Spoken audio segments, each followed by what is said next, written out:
single-story one. Stranded on the pass, the wind was howling through the narrow pass, a relentless force that seemed determined to push us back down the mountain. The snow was coming down hard, thick flakes swirling around us in a blinding, suffocating storm. We had been prepared for harsh conditions, but nothing like this. The weather had turned on us so quickly, transforming our ascent into a desperate struggle for survival. I remember the morning we set out. The sun was just beginning to rise, casting a soft, golden light over the snow-capped peaks. The air was crisp, cold enough to bite at our exposed skin, but it was clear, and the sky was a brilliant blue. We were a group of 6, all experienced climbers, and we had spent weeks preparing for this expedition. Our goal was to reach the summit of a remote peak, one that was rarely climbed due to its challenging terrain and unpredictable weather. The first few hours of the climb had been invigorating. The trail was steep, but we moved quickly, our spirits high. We were making good time and the conditions seemed ideal. But as we approached the pass that would take us to the final ascent, the weather began to change. The wind picked up and the sky darkened. We could see storm clouds gathering in the distance, but we were confident that we could push through. We had faced storms before and we knew the mountain well, or so we thought. As we reached the pass, the storm hit us with full force. The wind was so strong that it was difficult to stay on our feet, and the snow was blinding. We huddled together, trying to find some shelter from the elements, but the mountain offered little protection. The temperature dropped rapidly, and we could feel the cold seeping into our bones. Our progress slowed to a crawl, each step a battle against the wind and snow, and then without warning, the avalanche hit. I didn't see it coming. One moment, we were struggling through the snow, and the next, I was being thrown off my feet, tumbling down the slope in a cascade of ice and snow. I couldn't see anything, couldn't hear anything over the roar of the avalanche. I was completely disoriented, unable to tell up from down, and I could feel the weight of the snow pressing down on me, making it impossible to breathe. When the avalanche finally stopped, I was buried under several feet of snow. My first thought was that I was going to die there, suffocated or crushed by the weight of the snow. But then I remembered the training. I had to stay calm, conserve my energy, and try to create an air pocket around my face. I started to dig, moving my arms as best I could in the confined space. It was slow, agonizing work, but eventually, I managed to create a small pocket of air. I lay there in the darkness, trying to keep my breathing steady, trying not to think about how long it would take for someone to find me. If they could find me at all. I had no idea where the others were, whether they were buried like me or had been swept away entirely. Time seemed to stretch on endlessly, each second an eternity. Finally, I heard something faint at first, but growing louder. A voice calling my name. I tried to call back, but my voice was weak, barely more than a whisper. I started to dig again, desperate to break free, and after what felt like an eternity, I saw a glimmer of light. Hands were reaching for me, pulling me out of the snow and into the freezing air. It was Mark. He had managed to avoid being buried by the avalanche and had been searching for the rest of us. He helped me to my feet, and I saw the others nearby. We were all covered in snow, our faces pale and our eyes wide with shock, but we were alive. That was all that mattered.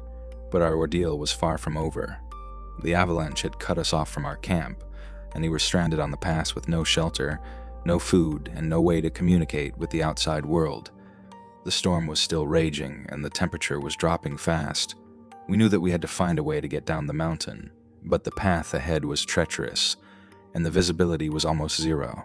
We gathered what gear we could salvage from the snow and started to make our way down. The going was slow, each step uncertain, the snow deep and unstable. We had to be careful not to trigger another avalanche, but the mountain was unforgiving and the storm was relentless. Every now and then we would stop to catch our breath, huddling together for warmth, but we knew we couldn't stop for long. The cold was our enemy now, just as much as the mountain itself. As the hours passed, the storm showed no sign of letting up. The wind was like a living thing howling through the pass, tearing at our clothes and biting into our skin. The snow was blinding, and it was getting harder to see each other, even though we were only a few feet apart. We were exhausted, our bodies numb with cold, but we couldn't afford to rest. We had to keep moving, keep searching for a way down. And then, just as we were beginning to lose hope, we saw it, a small cave, half buried in the snow. It wasn't much, but it was shelter, a place to get out of the wind and snow, even if only for a little while. We scrambled inside, grateful for the reprieve, and collapsed on the cold stone floor. The cave was small, just large enough for the 6 of us to fit inside. It was dark and damp, the walls covered in ice, but it was out of the storm, and that was all that mattered. We huddled together for warmth, our breath misting in the frigid air. No one spoke. There was nothing to say. We were all thinking the same thing. How long? We took stock of our situation. Our supplies were meager, some energy bars, a few flasks of water, and a couple of emergency blankets. It wasn't enough to last long, but it was better than nothing. We rationed the food and water, knowing that we had to conserve every bit of energy we had. The hours passed slowly. The storm raged on outside, the wind howling like a banshee, and the cold seeped into our bones. We tried to keep our spirits up, telling stories and cracking jokes, but it was clear that the situation was dire. We were trapped on the pass, with no way to call for help, and no idea if or when the storm would let up. As the night wore on, the temperature dropped even further. We could see our breath in the air, and our fingers and toes were numb with cold. We wrapped ourselves in the emergency blankets, trying to stay warm, but it was a losing battle. The cold was relentless, and our bodies were beginning to shut down. At some point, I must have fallen asleep, because I was jolted awake by a loud noise, a crack like the sound of ice breaking. My heart raced as I looked around, but the others were still asleep, huddled together for warmth. I listened, straining to hear over the wind, but there was nothing. Just the sound of the storm, the wind howling through the cave. I tried to shake off the fear, telling myself that it was just the wind, but I couldn't shake the feeling that something was wrong. I lay there in the darkness, my mind racing, and that's when I heard it again.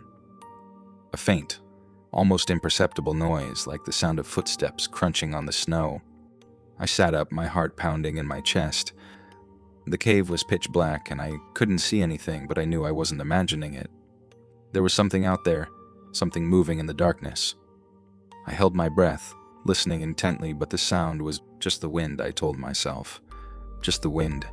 But as I lay back down, trying to calm my racing heart, I couldn't shake the feeling that we weren't alone on the pass. Something was out there, something watching us, waiting. I closed my eyes, willing myself to sleep, but the fear lingered, gnawing at the edges of my mind. When I woke up again, the storm was still raging, and the others were stirring.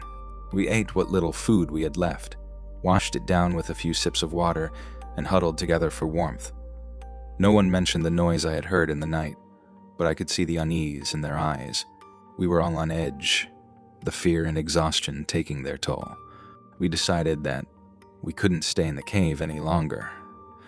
The storm showed no sign of letting up, and if we didn't find a way down the mountain soon, we would freeze to death. We packed up our gear, wrapped ourselves in the emergency blankets, and ventured out into the storm once again. The wind hit us like a wall, and the snow was blinding, but we pushed on, determined to find a way down. The pass was treacherous, the snow deep and unstable, but we moved slowly and carefully, testing each step before committing to it. The cold was unbearable, and our bodies were numb, but we couldn't afford to stop. As we made our way down the mountain, the noise I'd heard in the night came back to me. I kept looking over my shoulder, expecting to see something, or someone, following us, but there was nothing. Just the endless expanse of white, the howling wind, and the distant peaks shrouded in snow. And then, as we rounded a bend in the pass, we saw it, a figure standing motionless in the snow. It was hard to make out in the blizzard, but it was unmistakably human, dressed in what looked like old, tattered climbing gear. We stopped in our tracks, staring at the figure, unsure of what to do. "Hello," Mark called out, his voice barely audible over the wind. "Are you okay?" There was no response. The figure didn't move, didn't react in any way. It just stood there, as if it hadn't heard us. We exchanged uneasy glances. unsure of what to do. There was something off about the figure, something that made the hairs on the back of my neck stand up. But we couldn't just leave someone out here in the storm. Mark took a step forward, cautiously approaching the figure. "Hey, are you okay?" He called out. Still, there was no response. As Mark got closer, I saw the color drain from his face. He stopped in his tracks, staring at the figure, and I could see the fear in his eyes. "Mark?" I called out, my voice shaking. "What's wrong?" He didn't answer. He just stood there, frozen in place, staring at the figure. I could see his breath coming in quick, shallow gasps, and I knew something was very, very wrong. I took a step closer, squinting through the snow, trying to see what he was looking at. And then I saw it too. The figure was human, but it wasn't alive. Its face was gaunt, its skin pale and frostbitten, and its eyes were wide open, staring blankly into the distance. It was frozen solid, its body stiff and unyielding, like a statue made of ice. But that wasn't the worst part. The worst part was the expression on its face, a look of sheer, unadulterated terror, as if it had seen something so horrifying in its final moments that it had been frozen in that state forever. I felt a chill run down my spine, and it wasn't just from the cold. I had never seen anything like it, and I couldn't tear my eyes away. The others had noticed it too, and they were all staring at the figure, their faces pale with fear. "What the hell is this?" One of them whispered, his voice barely audible over the wind. No one had an answer. We were all too stunned, too terrified to speak.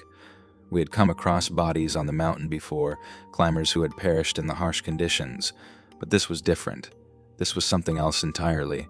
Finally, Mark broke the silence. "We need to get out of here," he said, his voice trembling. No one argued. We turned and started down the pass as quickly as we could. The image of the frozen figure burned into our minds. We didn't speak, didn't look back. We just kept moving, driven by a primal fear that none of us could explain. As we descended the mountain, the storm began to let up, the wind dying down, and the snow easing. But the fear lingered, an oppressive weight that made it hard to breathe. We didn't stop until we reached the base of the mountain, where we finally collapsed, exhausted and terrified. We never spoke of what we had seen on the pass. There was no explanation for it, no rational way to make sense of it. It was as if the mountain itself had a malevolent presence, something ancient and evil that had been waiting for us, waiting to claim us. But we survived. We made it down the mountain and we lived to tell the tale, though none of us ever did. The memory of that frozen figure, that look of terror, haunted us all, a reminder of the thin line between life and death in the unforgiving wilderness. And as I sit here recounting the events of that fateful climb, I can't help but wonder, what did that figure see in its final moments? What horror drove it to such a state of terror? And could it happen to us if we ever dared to return to that cursed mountain? I don't know, and I don't want to find out. Some mysteries are better left unsolved, buried in the snow and ice of the high mountains, where they belong. Months passed since that terrifying descent from the mountain, but time did little to heal the scars it left on us. Instead of fading, the fear clung to us, growing like a dark shadow in our minds. We all tried to return to our normal lives, to pretend that what had happened was just a nightmare. We could forget. But deep down, we knew that something had followed us down from that peak, something we couldn't shake off no matter how hard we tried. The first sign that everything wasn't right came in the form of nightmares.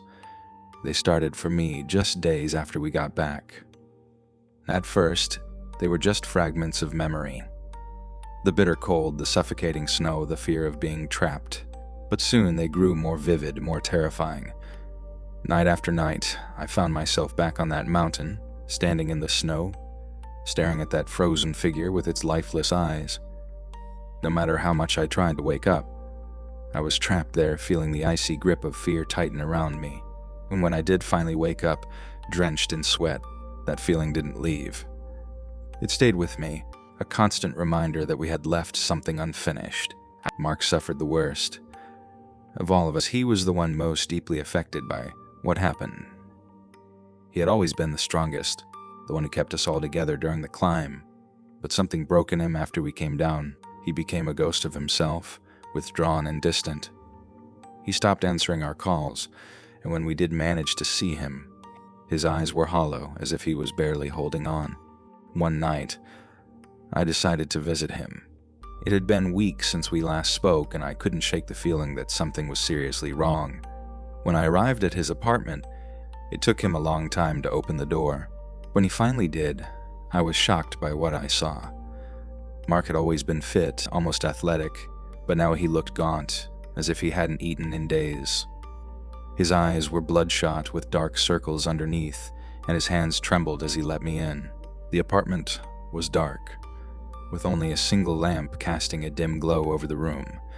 The air was stale, and it smelled faintly of something sour. Mark didn't say much as we sat down, and I could see that he was barely present. His gaze kept drifting to the corners of the room, and every now and then, he would flinch, as if he'd seen something move in the shadows. "He's still here," Mark whispered suddenly, breaking the silence. His voice was so low that I almost didn't hear him. "I can feel him, watching me. He doesn't leave me alone, even for a second." I didn't know what to say. A cold chill ran down my spine as I realized who he was talking about. "Mark, you're not making any sense. There's no one here but us." He shook his head violently, his eyes wide with fear. "No, you don't understand. He's here in this room right now. I see him in the mirror, in the windows, in every dark corner. He's always there, watching me, waiting." I glanced around the room, trying to make sense of what Mark was saying. The shadows seemed to stretch and shift, but there was nothing there, nothing but the oppressive darkness. Still, Mark's fear was contagious, and I felt my own heart begin to race. "You need to get out of here," I said, trying to keep my voice steady. "Come stay with me for a few days. Maybe you just need a change of scenery." Mark looked at me, and for a moment I saw a glimmer of hope in his eyes, but it was quickly snuffed out by the overwhelming terror that had consumed him. "It won't help," he muttered. "He'll follow me no matter where I go." Despite his protests, I managed to convince him to come with me. I thought that getting him out of that apartment, away from whatever was haunting him, might help. But I was wrong. The nightmares followed him to my place, and soon they started affecting me as well. It began with small things. Shadows that seemed to move on their own, the feeling of being watched, strange sounds in the night. At first, I tried to brush it off, telling myself that it was just my imagination, that I was letting Mark's paranoia get to me, but the more I tried to ignore it, the worse it got. Every night, I would wake up in a cold sweat, my heart pounding in my chest. I'd hear footsteps outside my bedroom door, slow and deliberate, as if someone was pacing back and forth. I'd lie there, frozen in fear, waiting for the sound to stop, but it never did. And then, just as I'd muster the courage to get up and check, the footsteps would stop, and I'd be left with nothing but the deafening silence. During the day, the feeling of being watched grew stronger. I'd catch glimpses of movement out of the corner of my eye, but when I turned to look, there was nothing there. The air in my apartment felt heavy, almost suffocating, as if something was pressing down on me. I tried to convince myself that it was just stress, that everything we'd been through was catching up to me. But deep down, I knew that wasn't the truth. Something had followed us down from that mountain, something that wasn't going to let us go. One night, I woke up to find Mark standing at the window, staring out into the darkness. His face was pale, and his eyes were wide open, but there was something off about him. He wasn't really seeing anything. It was as if he was in a trance. "Mark." I called out, my voice barely above a whisper. He didn't respond, didn't even acknowledge that I was there. I got up and slowly approached him, my heart pounding in my chest. As I got closer, I noticed that he was murmuring something under his breath, words that I couldn't quite make out. When I reached him, I put a hand on his shoulder. He flinched, as if my touch had broken whatever spell he was under. He turned to face me, and the look in his eyes sent a chill down my spine. There was no recognition, no emotion, just a cold, empty stare.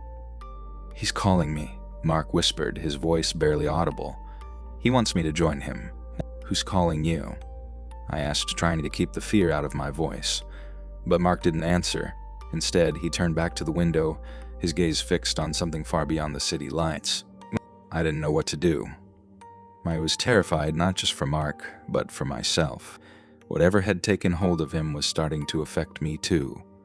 The sense of dread that had been building inside me was becoming unbearable, and I knew that if I didn't do something soon, I'd lose myself to it as well. Over the next few days, Mark's condition deteriorated rapidly. He barely ate, barely spoke, and when he did, it was only to mumble incoherently about the man in the snow, the figure that had haunted us since that night on the mountain. He spent hours staring out the window, as if waiting for something or someone, and then one night it happened. I woke up to a loud crash, the sound of glass shattering. I jumped out of bed, my heart racing, and ran to the living room. The window was broken, shards of glass scattered across the floor. And there on the windowsill was Mark, standing on the edge, staring down at the street below. "Mark, stop!" I shouted, rushing toward him, but he didn't seem to hear me. He turned to face me, and the look in his eyes was one of utter despair. "I can't take it anymore," he whispered. "He's here. He's always here. I can't escape him. Mark, please," I begged, reaching out to grab him. But before I could, he stepped off the ledge. I watched in horror as he fell, his body twisting in the air before hitting the ground with a sickening thud. I screamed, but the sound was lost in the darkness. The police arrived shortly after, and they ruled it a suicide. They said that Mark had been struggling with his mental health, that the stress of what we'd been through had finally pushed him over the edge. But I knew the truth. Mark hadn't jumped because he wanted to die. He had jumped because he thought it was the only way to escape whatever had followed us back from the mountain. After Mark's death, I couldn't stay in that apartment any longer. I moved out, hoping that putting distance between myself and that place might help. But the nightmares followed me no matter where I went. The footsteps, the whispers, the shadows. They were always there, lurking just out of sight. I tried to go on with my life, but it was impossible. The fear that had taken hold of me was all-consuming. I started seeing things, glimpses of a figure in the corner of my eye, fleeting shadows that disappeared when I turned to look. At first, I thought it was just my mind playing tricks on me, but the more it happened, the more I became convinced that it was real. One night, woke up to find the figure standing at the foot of my bed. It was the man from the snow, his face frozen in that same expression of terror that I had seen on the mountain. His eyes were locked on mine, and I could feel the cold emanating from him, chilling me to the bone. I tried to scream, but no sound came out. I was paralyzed with fear, unable to move, unable to look away. The figure took a step closer, and then another, until he was standing right in front of me. He reached out, his hand hovering inches from my face. And then, just as suddenly as he had appeared, he was gone. The room was empty, the air still and silent. But the terror remained, seeping into every corner of my mind. I knew then that there was no escape. Whatever we had encountered on that mountain had followed us down, and it wasn't going to let us go. Not until it had claimed us all. I tried to reach out to the others, but they were all gone. Then some had moved away, trying to start fresh in new cities, but I knew it wouldn't help. Wherever they went, it would find them. Just as it had found Mark, just as it had found me. In the end, I was the last one left. The fear consumed me, driving me to the brink of madness. I started seeing the figure everywhere. In the mirror, in the windows, in every shadowed corner. I couldn't sleep, couldn't eat, couldn't. All I could do was wait, knowing that it was only a matter of time before it came for me too. And now, as I sit here writing this, I can feel it watching me. It's closer than ever. Just out of sight, waiting for the right moment to strike. I know that when I turn off the light, it will be there, standing at the foot of my bed, waiting to claim me. But this time I won't run. I'm tired of running, tired of living in fear. If this is my fate, then so be it. I'll face it head on, just as Mark did, just as Mark did, just as the others did. I only hope that when it's over, I'll finally be free. Free from the nightmares, free from the terror, free from the curse that has haunted us since that fateful night on the mountain.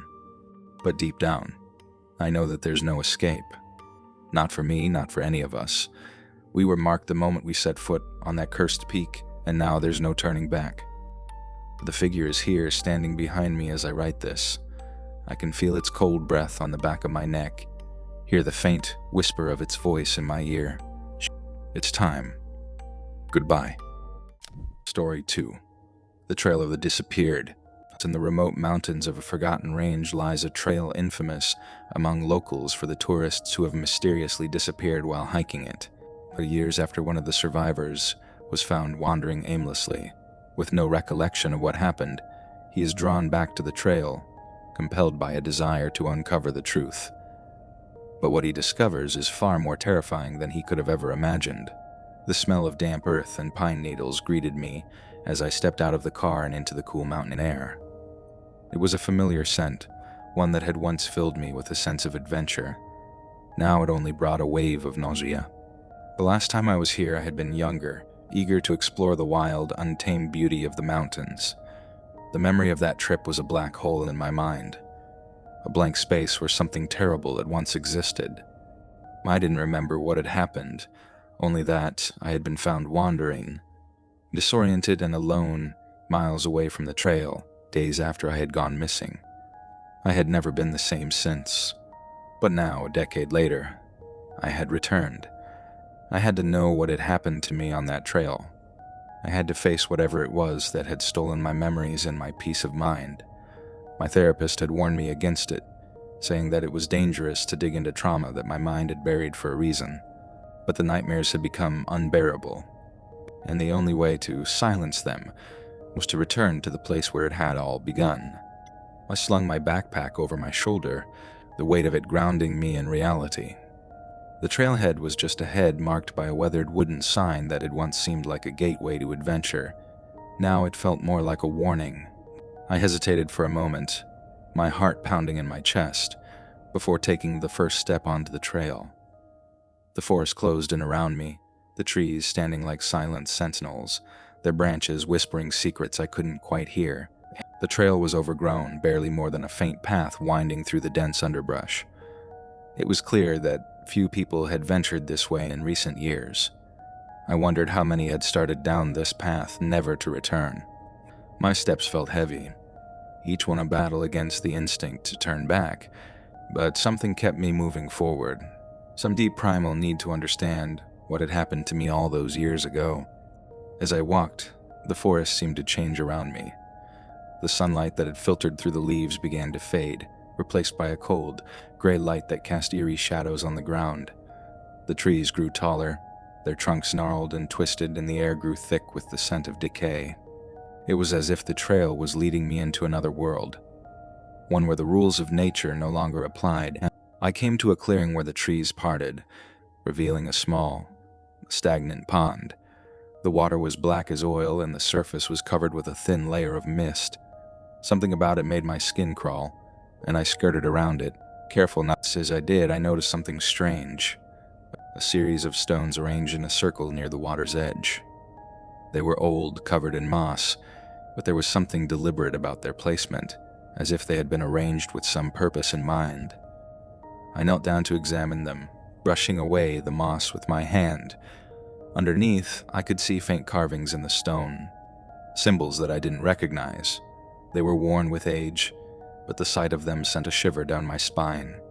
I stood up quickly, my heart racing. There was something wrong about this place, something that made me want to run as far and as fast as I could. But I couldn't leave, not yet. I had come too far. I forced myself to continue along the trail, trying to shake off the feeling of unease that clung to me like a second skin.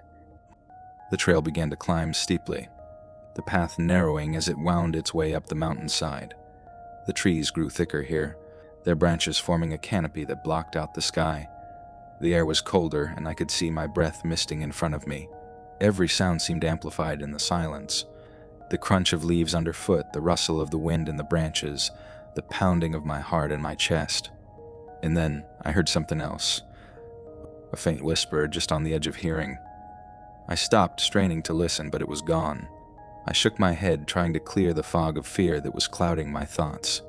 It was just the wind, I told myself, just my mind playing tricks on me. But even as I tried to convince myself, I knew that wasn't true. There was something in the forest with me, something that was watching, waiting. I quickened my pace, driven by a growing sense of urgency. The trail seemed to stretch on forever, each step taking me deeper into the heart of the mountains. The light continued to fade until it was little more than a dim glow filtering through the trees. I had lost all sense of time. It could have been hours or days that I had been walking. All I knew was that I had to keep moving, had to reach the end of the trail, wherever that might be. Finally, the trees began to thin, and I found myself standing at the edge of another clearing. But this one was different. In the center stood a small, dilapidated cabin, its wooden walls dark with age and rot. Its roof sagged, and the windows were broken, their glass long since shattered. It looked as though it had been abandoned for decades, but there was something about it that made my skin prickle with fear. I approached the cabin slowly, my footsteps echoing in the silence. The door was slightly ajar, hanging on its hinges, and I hesitated before pushing it open.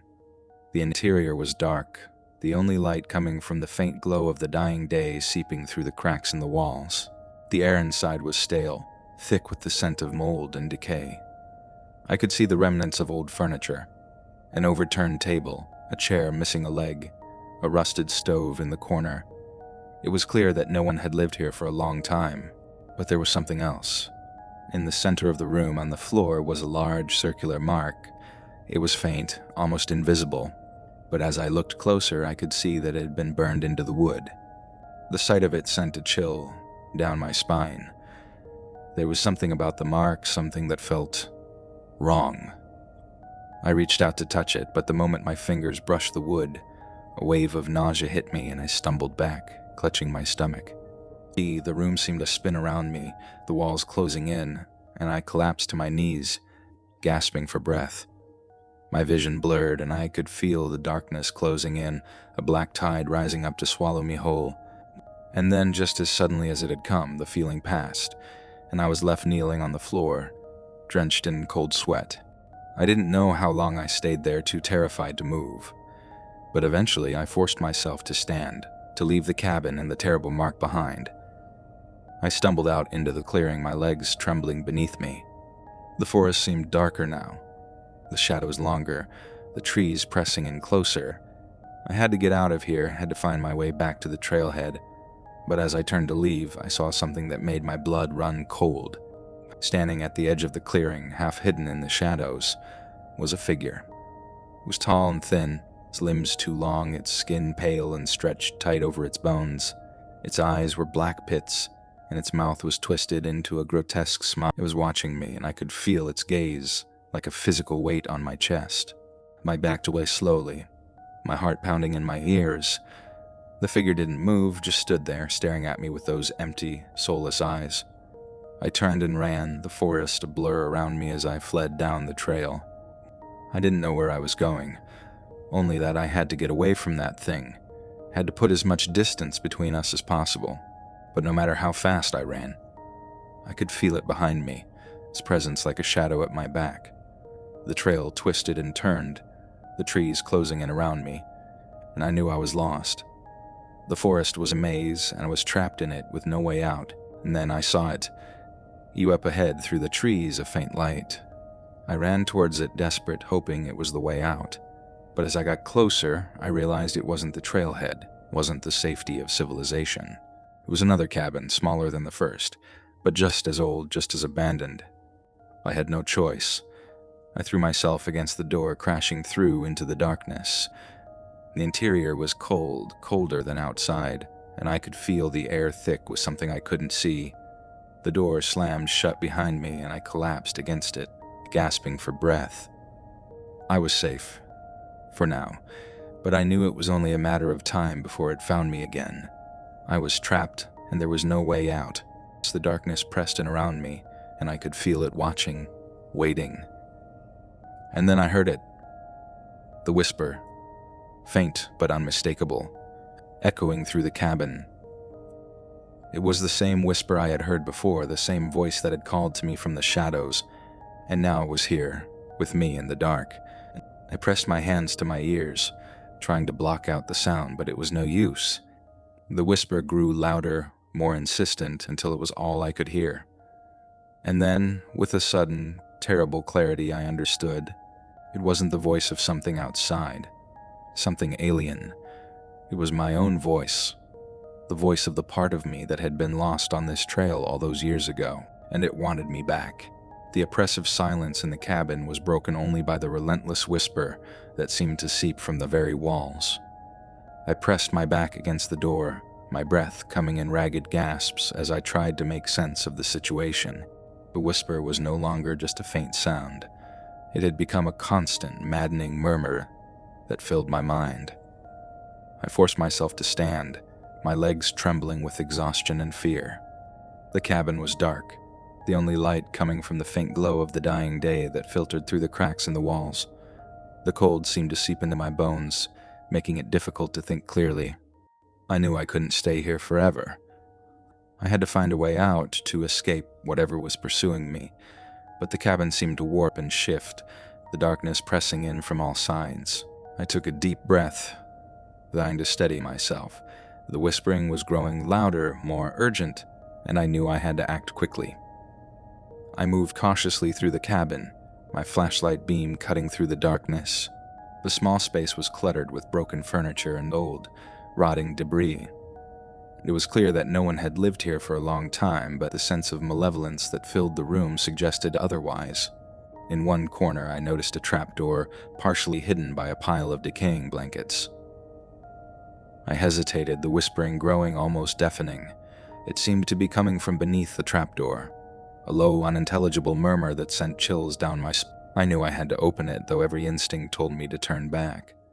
I dragged the blankets away and pried open the trapdoor, revealing a narrow staircase leading down into darkness. This air was even colder below, and I could see my breath forming visible clouds as I descended the stairs. The whispering grew louder with each step, until it was all I could hear. The basement was a small, dank space, filled with old, cobweb-covered relics and discarded items. It was clear that it had once been used for something, but what, I couldn't tell.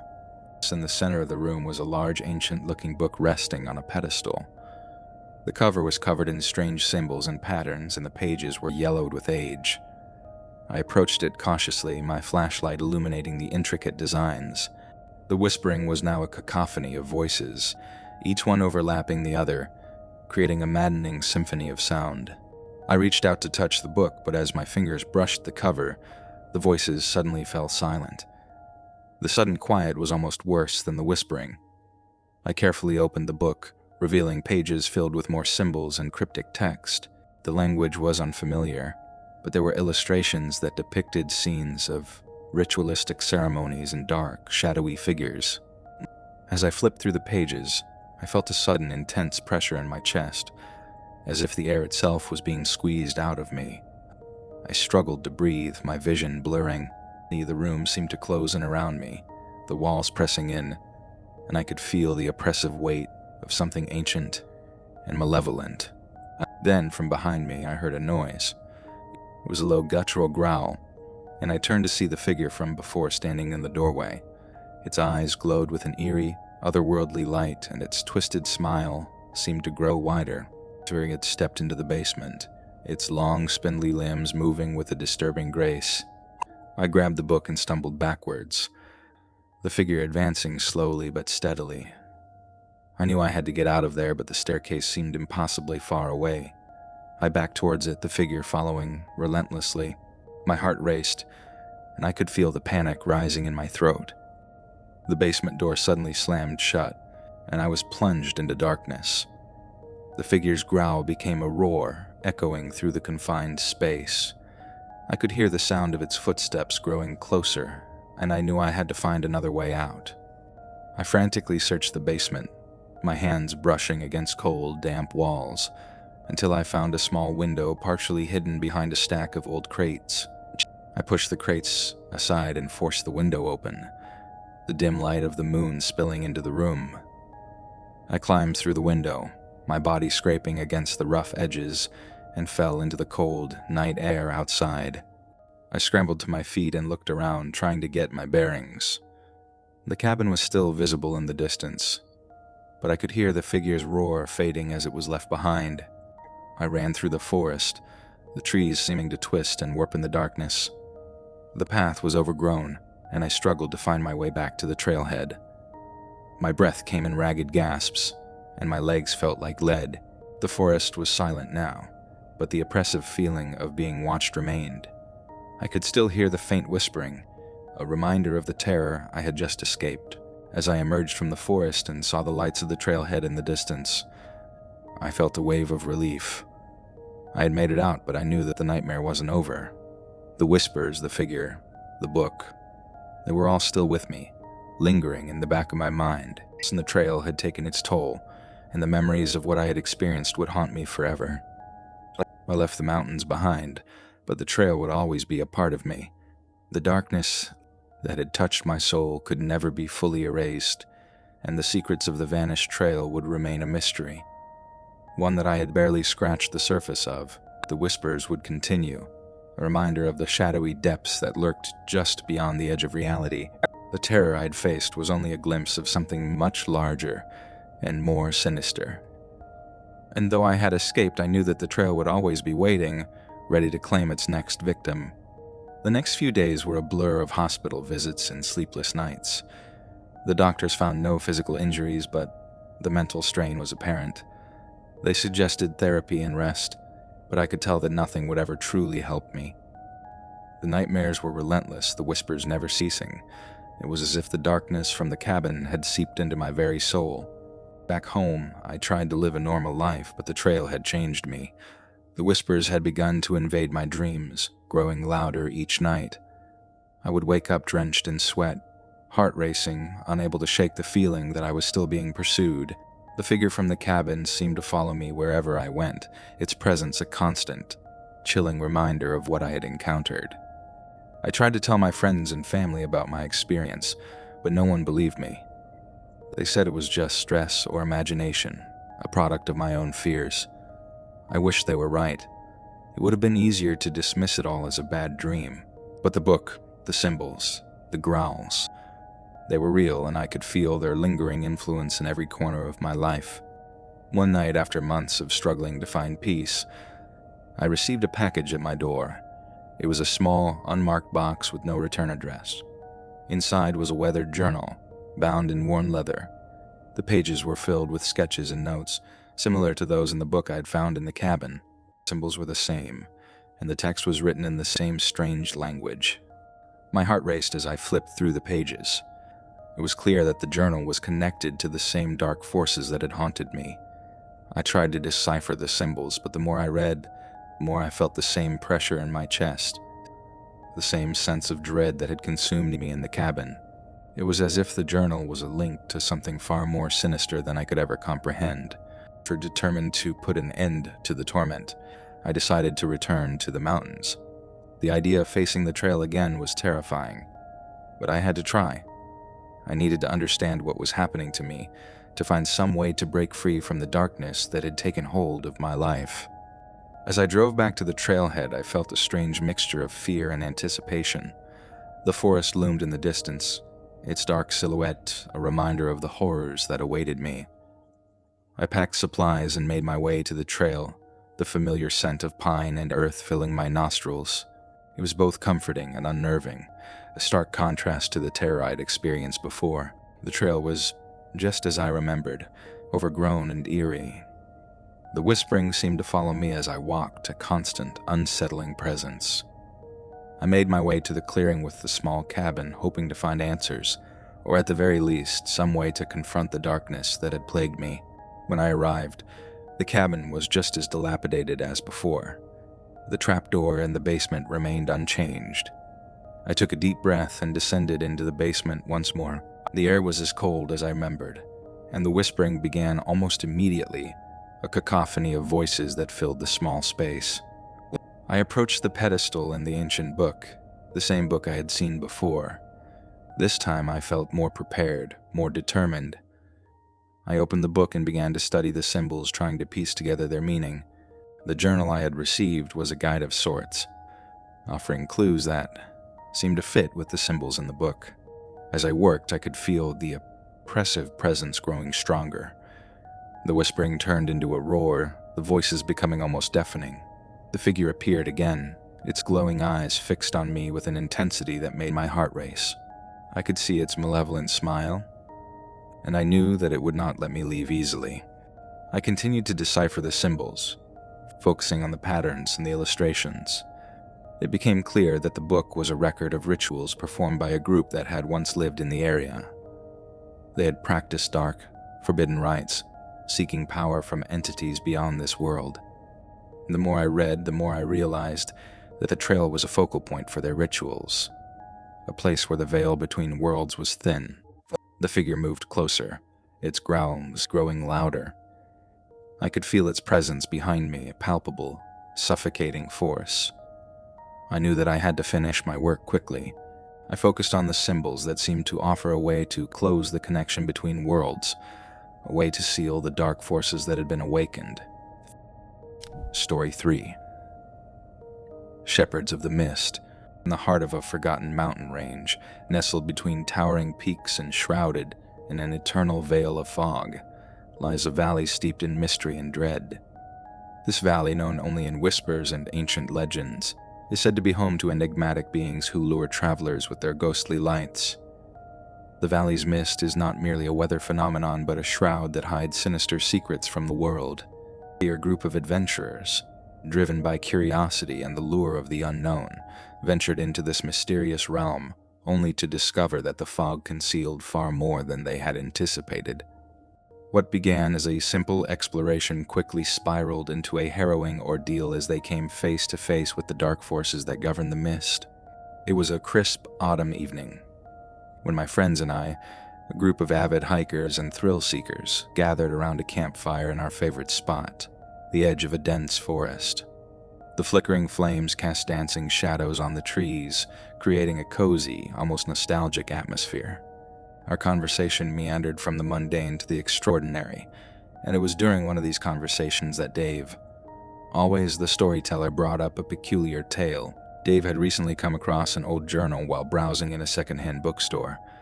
The journal belonged to a traveler from the early 1900s who had ventured into a foggy valley deep within the mountains.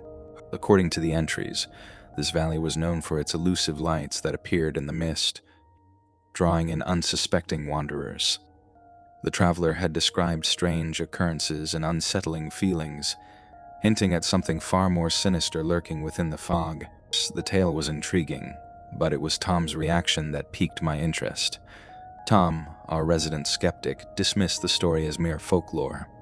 He scoffed at the idea of mythical creatures and ghostly lights, suggesting that the valley was nothing more than a natural phenomenon with a few local legends thrown in. His skepticism only fueled our curiosity. We were a group of friends who thrived on adventure and the thrill of the unknown, and Tom's challenge was a catalyst for our next expedition. After a few weeks of planning, we set our sights on the valley. The day of our departure dawned clear and bright, a sharp contrast to the ominous tales we had heard. The mountains loomed in the distance, their peaks shrouded in a veil of mist that seemed to beckon us. We packed our gear, making sure to include everything we might need: compasses, maps, lanterns, and enough food and water for several days. Our excitement was palpable as we drove toward the trailhead, our anticipation growing with each mile. The trailhead was marked by a weathered wooden sign, barely legible due to years of exposure to the elements. The sign read, "Welcome to Misty Valley," but the word welcome was barely discernible.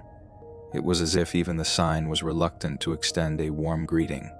The forest surrounding the trailhead was dense and shadowed, the trees standing like silent sentinels. The beginning of the trail was deceptively easy. The path was well trodden, winding through the forest with gentle inclines and smooth footing. The air was crisp and clean, and the forest floor was carpeted with fallen leaves. We chatted and laughed, our spirits high and our minds filled with the excitement of the unknown. As we descended into the valley, the forest began to change. The trees grew thicker, their branches intertwining to form a dense canopy that blocked out much of the sunlight. The temperature dropped, and a damp chill settled in the air. It was then that we first encountered the mist. At first it was a light, almost ethereal fog that clung to the ground like a delicate veil. But as we continued our descent, the fog grew thicker, more oppressive. It was no longer just a light haze, but but a heavy, swirling mist that obscured our vision and made the trail difficult to follow. The fog seemed to have a life of its own, swirling around us as if trying to obscure our every move. By the time we reached the valley floor, the mist was nearly impenetrable.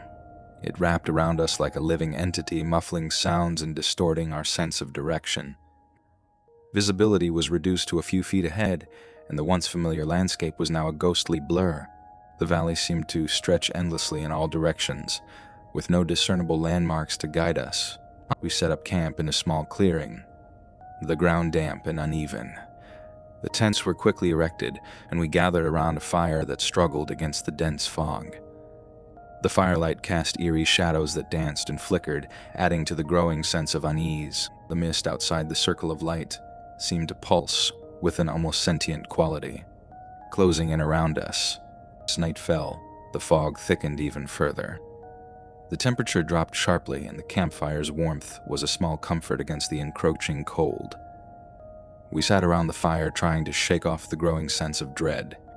The conversation turned to the lights described in the journal. Dave's tale had captured our imagination, and the flickering lights we had seen in the distance earlier seemed to take on a new significance. It was during our evening meal, as we huddled close to the fire, that we saw them. At first, it was just a faint glow in the distance, barely visible through the thick fog. But as we watched, the glow grew brighter and more distinct. It was as if someone was holding a lantern or a torch, its light moving slowly through the mist. The lights seemed to dance and shimmer, almost as if they were beckoning us to follow. Tom, ever the skeptic, dismissed the lights as a trick of the mist or a reflection of our own lanterns. But the rest of us were intrigued. The lights moved with an almost deliberate purpose, drifting further into the fog as if leading us somewhere. Our curiosity got the better of us, and we decided to investigate.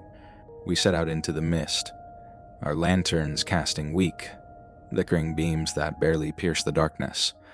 The fog enveloped us, and the path became increasingly difficult to navigate. The lights seemed to drift further away, always just out of reach. We followed them, the sense of unease growing with each step. It was as if the fog itself was conspiring to keep us lost and disoriented. The lights led us to a small grove surrounded by ancient gnarled trees. Their branches twisted and turned like skeletal fingers reaching out from the fog. In the center of the grove was a large stone, covered in strange, indecipherable symbols. The lights had vanished, and the mist seemed to close in around us, making it difficult to see or hear anything beyond the immediate surroundings. We gathered around the stone, the sense of foreboding growing stronger. Dave, ever the enthusiast, suggested that we might be standing on the site of an old ritual or some ancient forgotten place.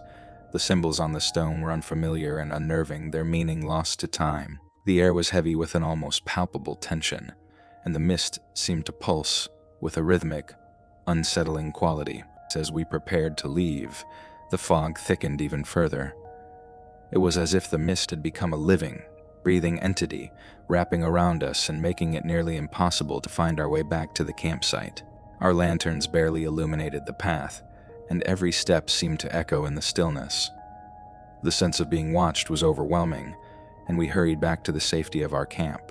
Back at the campsite, we tried to shake off the unease. The fire had burned down to a few embers, and the mist outside the tent seemed to press in closer. Sleep came fitfully, filled with unsettling dreams and restless toss. Each creak of the tent or rustle of the leaves outside was amplified, and I couldn't shake the feeling that we were not alone.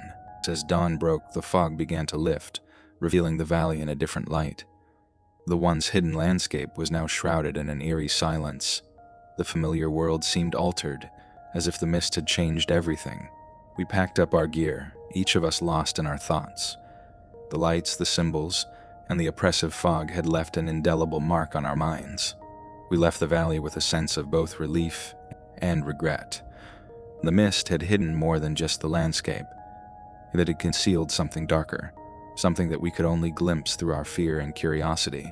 The valley's secrets remained elusive, and as we drove away, I glanced back at the fog-shrouded mountains, a deep sense of dread settling in my bones. Our departure from the valley was marked by a palpable sense of relief. but the mist had left an indelible impression on us.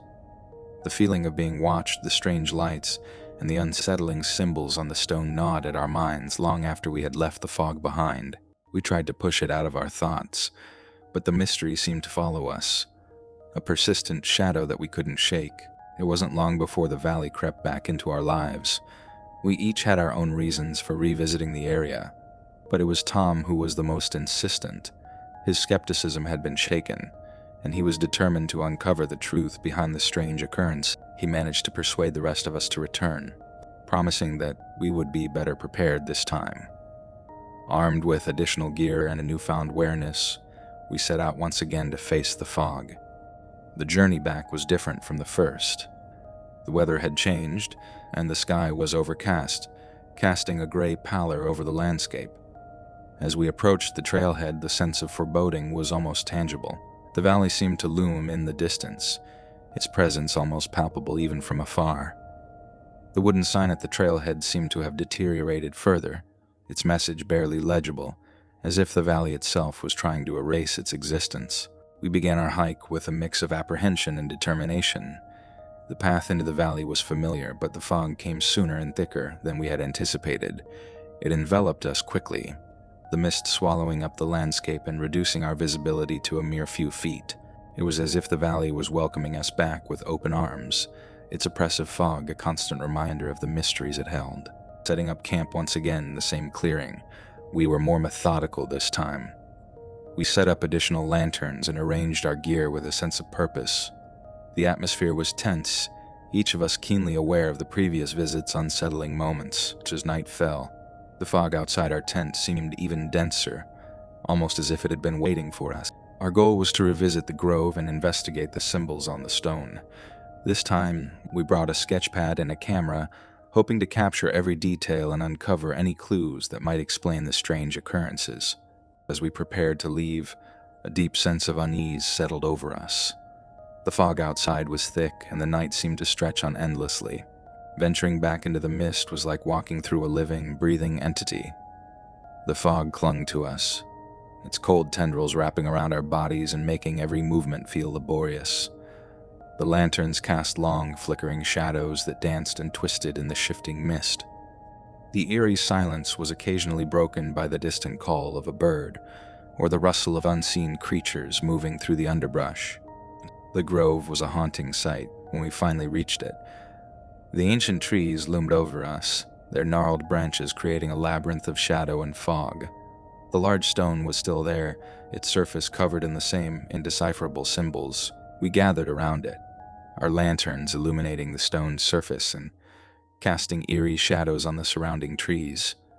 I took out the sketchpad and began to carefully draw the symbols, hoping that capturing them might reveal some meaning. The symbols were intricate and alien, their shapes twisting and turning in ways that defied logical interpretation. As I worked, the feeling of being watched intensified. It was as if the very fog itself was alive, observing our every move with a malevolent curiosity. Dave and Tom examined the area around the stone, searching for any additional clues or artifacts. They found nothing of immediate significance, but there was an unmistakable sense of being observed. The mist seemed to pulse with an almost rhythmic quality, as if it were breathing in time with our movements. As the hours passed, the fog grew thicker, making it difficult to see more than a few feet in any direction. We decided to return to camp, our investigation yielding more questions than answers. The sense of dread was almost overwhelming, and the fog seemed to close in tighter with each passing. Back at the campsite, we tried to analyze our findings. The symbols on the stone remained a mystery, and the sense of being watched persisted. We discussed the possibility of ancient rituals or occult practices, but there was no concrete evidence to support these theories. The fog outside the tent seemed to grow more oppressive, its weight pressing down on us. Sleep was elusive that night. Each creak of the tent or rustle of the leaves outside seemed amplified in the silence. The dreams that came were unsettling, filled with images of shifting shadows and ghostly figures. I woke several times, convinced that something was wrong, but each time I found nothing out of the ordinary. The next morning, the fog was still present, but it seemed to have lifted slightly. The valley was bathed in an eerie, diffused light that made everything look surreal and otherworldly. We packed up our gear and prepared to leave, our minds still reeling from the previous night's events. As we hiked out of the valley, the fog began to thin, revealing the landscape in its full, unsettling clarity. The trees, the stone, and the symbols were all visible now, but they seemed to belong to a different world. The valley had changed us, leaving a mark on our souls that we couldn't fully comprehend. We spoke little on the way back, each of us lost in our own thoughts. The valley's secrets remained tantalizingly out of reach, and the sense of dread that had accompanied us was still palpable. We vowed to return someday, hoping to uncover the truth behind the mysterious lights and the strange symbols. As we drove away from the valley, I glanced back one last time. The mist was receding, but its memory lingered, a ghostly reminder of the secrets it held. The valley was no longer just a place on a map, but a part of us, a dark and enigmatic chapter in our lives that we would never forget. The mist of the valley had revealed only fragments of its true nature.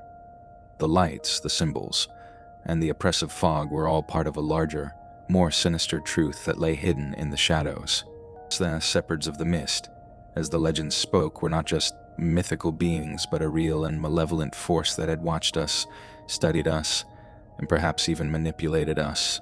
The fog had not only concealed the landscape, but also a deeper, darker reality. As we left the valley, I realized that we had only scratched the surface of the mystery. The secrets of the mist were far from revealed, and the valley's story was far from over. The shepherds of the mist were still out there, waiting in the fog, their true nature as elusive and terrifying as ever. And so ends the tale of the shepherds of the mist. The valley remains a place of darkness and mystery, its secrets waiting for the next unwary traveler to uncover. Until then, the mist will continue to conceal its true nature, and the lights will dance in the fog, luring the curious and the brave into its enigmatic depths.